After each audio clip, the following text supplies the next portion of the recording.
गोरे गोरे गलिया रंग गोरिया ढोली में लगावे दोना रंग करिया गोरे गोरे गलिया रंग गोरिया ढोली में लगावे दोना रंग करिया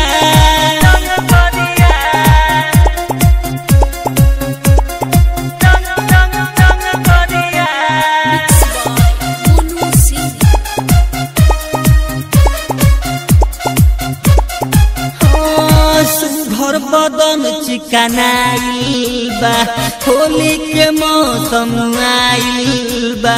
प्यारी के पहिला होली हो रंग के आज भेटाइल बा सुघर बदन चिकनाइल बा होली के मौसम आइल बा प्यारी के पहिला होली रंग के आज भेटाइल बा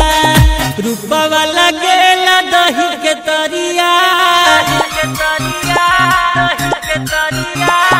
रूपवा लगेला दही के तरिया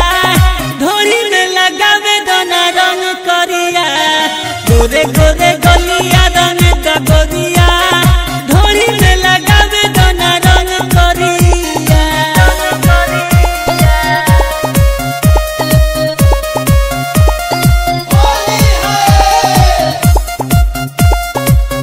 रिकॉर्डिंग स्टूडियो आकिल टोला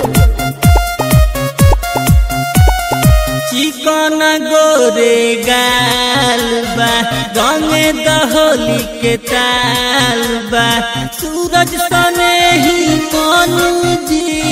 कहेले सुपर